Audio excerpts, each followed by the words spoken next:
I see. I have one opening quick shot as Jerry settles in here. Jackson City Council is working to introduce a citywide curfew for minors. What was it, 2 weeks ago? And I think it's been 3 weeks or more, that George Flaggs implemented one immediately. In Warren County, right? In Warren County. Yeah. Now, that's why this is so frustrating. The council members working on the proposal hope to bring a vote to the full council before August ends. Well, doesn't school start back at the end of August? School starts back in a couple of weeks. Okay.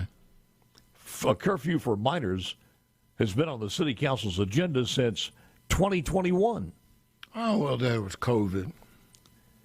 Committee has been back and forth on what consequences children and parents could face. They say children will be picked up by law enforcement, brought to their guardian, and that the goal is not to fine or arrest the children. Well, if you're just going to play pansies with them and babysit them, forget about the curfew. But they've been working on this for that long. We're not talking about kids out there playing marbles in the middle of the street. We're talking about people carjacking and shooting folks. But, again, that's the leadership you voted in, so you got to live with it. Is Jerry settled in yet, or are you seeing him? I'm here. Good morning, sir. How are you? Doing well, Paul. I was a little worried about it. I knew that it was going to take you long for us to coordinate our colors of shirts. Yeah, that's right. But I didn't think it was going to take that long. Yeah, what can I say? How you doing? Everything okay? Going great.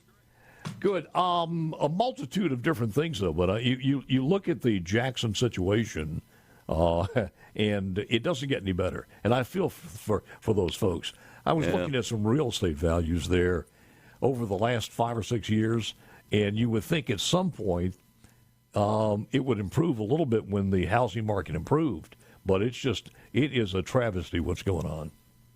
Yeah, I mean, for those in Jackson, obviously the property values in general have been declining, which is not a good situation for homeowners and others. So, by the way, I didn't ask Ron about this because Ron's got a new book coming out too. But where you are as far as your book?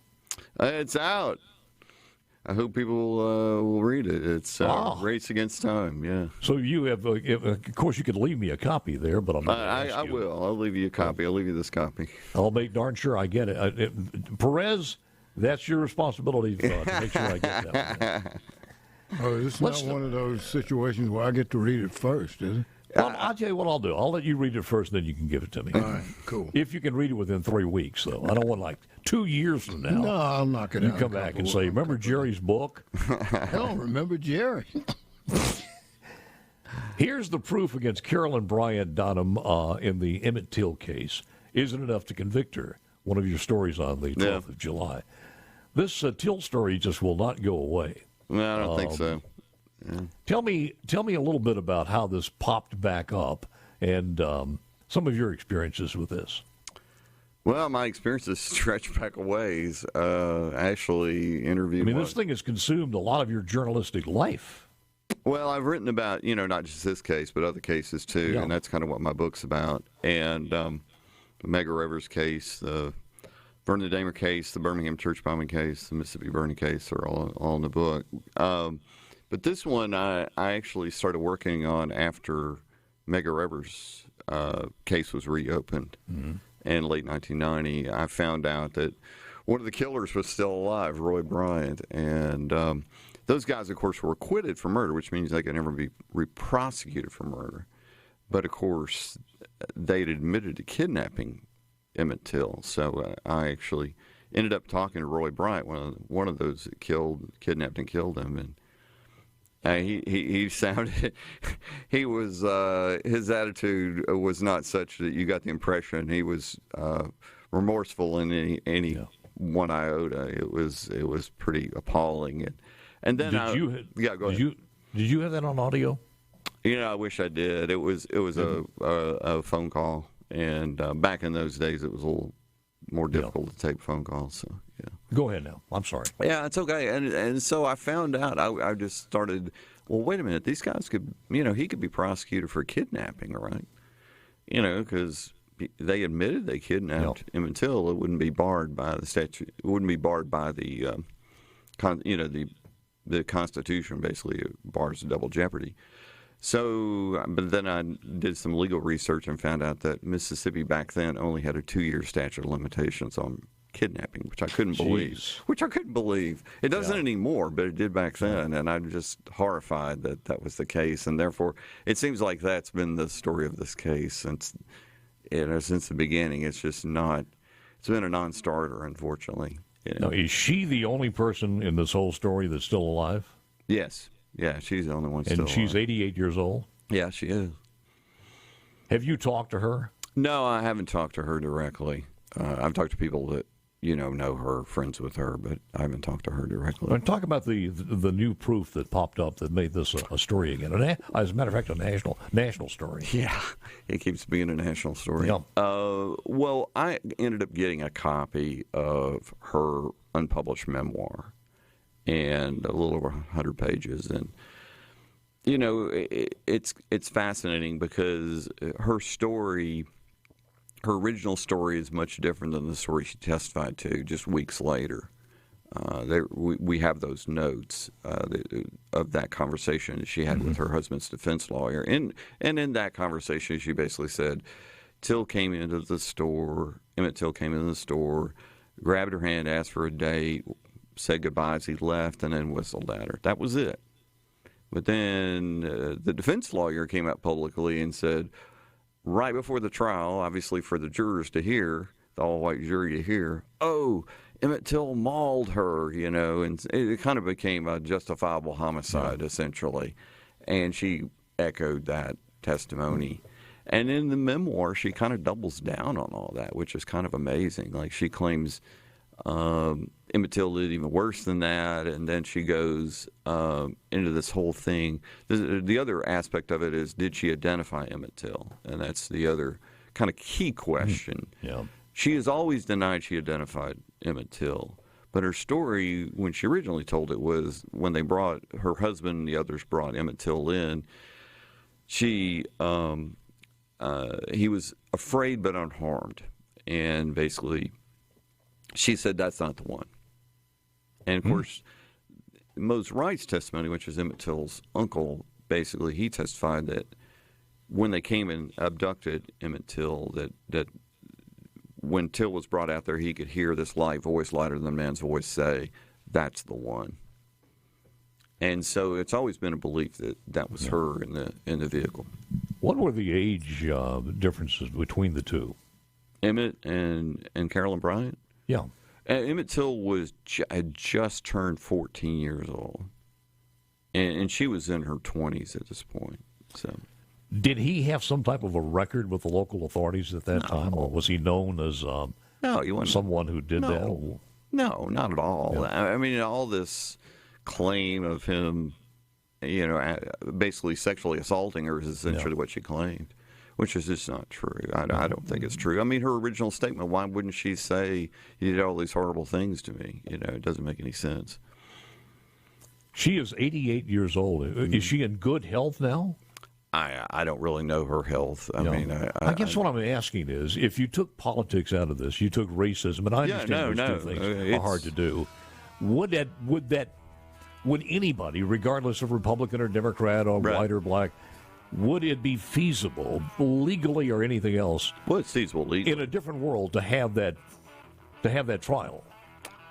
Well, if you view it like the Nazi war criminals, then you would say, yes, you would have a trial. And maybe if you view it in another light, you might say, well, she's so old that we would never do it. So I'm not basing it so much on age as I am on, well, I guess I am as far as memory and evidence and everything else and what people remember back then. Sure. Would it be, would the prosecutor have even a slight chance? And I'll ask, you can comment on that. Let's take a quick break and we'll get into that. We'll get into that when we come back. Here you go, Thumbelina. All right, back with Jerry Mitchell, the one and only. Congratulations on your Salem Award, by the way. Oh, thank you. Thank you very much. Is the mantle got enough room for it to put that one on there? Yeah, no one will believe me, but I actually don't put my words up. I just, I think it's kind of pretentious. I don't know. I'm sure some people take delight in, these things, but I don't know. leave them for my kids and grandkids or whatever. So. There you go. So let's get back to this one now. Again, how long had, and to be honest with you, I haven't studied this like a lot of people have, but how long was Till here from Chicago? Not very long, a few weeks. Was that his first trip here? I believe he'd been here summer before. Yeah. Okay. It was not a, he was from Chicago. He or actually spent most of his time growing up in a place called Argo. We never had, and there was nobody in there that gave a different view. Was it? Yeah, there are a couple of cousins of Emmet Till that were in the store within this time frame. And what did they say that he said? They said he didn't do anything. And here's the other thing, like Carolyn Bryant, her latest, claim is that she screamed. Well, remember this is Mississippi before air conditioning. Mm-hmm. So there are screens. There are screens. You know what I mean? So if she had screamed, everybody would have heard it. It wasn't, and that wasn't the case. And here's the other point that we realize that Emmet Till didn't really do anything is when the killers went to abduct him, right? What they said to Mose Wright was, "We want the boy who done the talking." Mm. So that's, if he had touched her, wouldn't they have said that? That would have been the first words out of their mouth, not that he talked. It was just a sad, regrettable time in American history. It really was. It is. And when you and I grew up in the Mississippi Delta on a small farm. Yep. And you get that in a very visceral way when you are there, and I understand that. But a kid at 14 years old who was not that adjusted to Mississippi ways, even if he made a light-handed joke or something, you would expect somebody to say, just get out of here, whatever it happens to be. Yeah. But it's amazing to me that it was taken this far, and there was enough hatred there. Not only hatred, but enough confidence in the justice system that they could get away with something like this. Yeah. Well, they got away with for years and years. I understand that. I didn't say it happened there. I mean, it was systemic in the society at that particular time. It was. Essentially, if you were a white man and killed someone black, nothing would happen to you, essentially. So what happens now on this one? I think because the AG said that she didn't feel like it needed to be prosecuted. No, I think you've got the two possibilities in terms of prosecution on the Mississippi side. You've got the Attorney General's office, and you've got the local prosecutor, and both of district attorney, both have indicated they don't really have any interest in pursuing the case. So unless one of those changes their mind, and then obviously it'll stay in the status. Where does she live now? Carolyn Bryant? Yeah. North Carolina. North Carolina. In your book, do you cover this in greater detail? No, I don't. The Emmet Till case, I worked on it. I mentioned it, I think, in the afterword. I worked on the case, but as I mentioned, I really thought, oh wow, this case could be done. And then found out that kidnapping only had a 2-year statute of limitations. So it's kind of like, because I was trying to look at cases to see which ones were viable, to be honest. And the Medgar Evers case had just been reopened at this point. So I was looking at other cases. I look at this kind of selfish because I love the state and I hate what the publicity has done. Not only the publicity, of course, the act itself was heinous. But if they had been prosecuted at that particular time, this would not be a story now. I would agree. And to be fair, the district attorney at the time did try to prosecute it. Mm-hmm. I mean, he actually did a good job. And so, Gerald Chatham. So, anyway. What else? Let's go back to the book, first of all. What's some of the stories in the book? Well, it starts in 1989 about how the Medgar Evers case came to be reopened, and then these other cases have followed. The Vernon Damer case, who was killed by the Klan in Hattiesburg. Basically, his house was firebombed, and he died defending his family. And then, which a lot of people don't know about. And then the Birmingham church bombing, the 4 little girls that were killed by the Klan with the bombing there, and then what's often called the Mississippi burning case, the 3 civil rights workers who were killed in Neshoba County. So it's kind of the stories of how these families and prosecutors and others, begin to look at these cases reopened, and how they came together really against impossible odds. When you look at the controversy of what we're teaching as far as race relations in schools today, yep. What's your thought on that, Jerry? Well, my thought's pretty simple. There ends up being all this debate about critical race theory and this and that and all that kind of stuff. And my view is pretty simple, which is, why don't we just tell the truth? I mean, just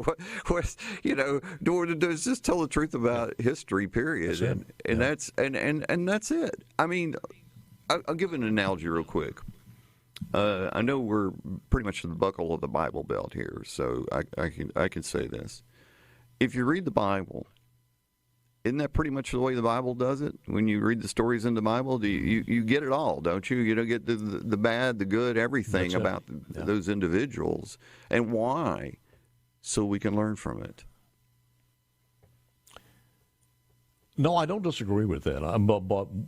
But stop playing talk show host or opinion editor in the paper, because everybody wants to take that and take it to the next level and embellish on it, and it's gotten crazy. But if they did that here, in many other ways too, there are some great legendary African American journalists out there who that I have read many, many times, that the true progress of African Americans, certainly during the period prior to the civil rights, the progress they made was outstanding. I mean, it was unbelievable.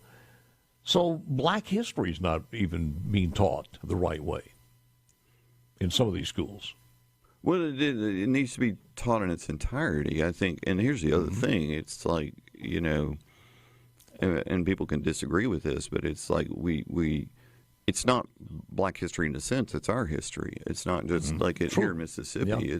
It's all of our history. And so, there are things that we, it's about telling the truth, and the truth is sometimes sad, and the truth is sometimes happy, but we tell the truth. That's all.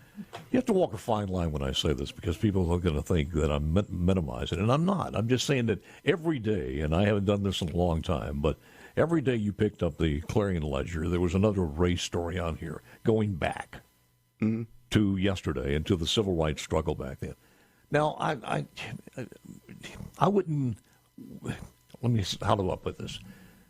When the Italian-American immigration happened, and many of us, my grandparents, were in Sunnyside Plantation across the river in Greenville, in Lake Village, in that area. There were some horrendous things that happened there. There were some hangings. There were people who fled and were hung. There was there was quite a bit of hanging in the New Orleans area for Italian Americans. There were a lot of lynchings in those days. There was lynchings. There were beatings. Yep. I don't know if every single day I'd want that put forth in us. At some point, you just have to go and put it behind you. But I understand this story was a new story. Name of the book is what, Jerry? Race Against Time. Race Against Time. And it's available where? Locally, it's available at Lemuria Books, and pretty much everywhere. Kindle. Pick up your copy. Yeah. I did the audiobook, too, if anyone likes it. So you got it. Thank you, Jerry. Appreciate you coming in, sir.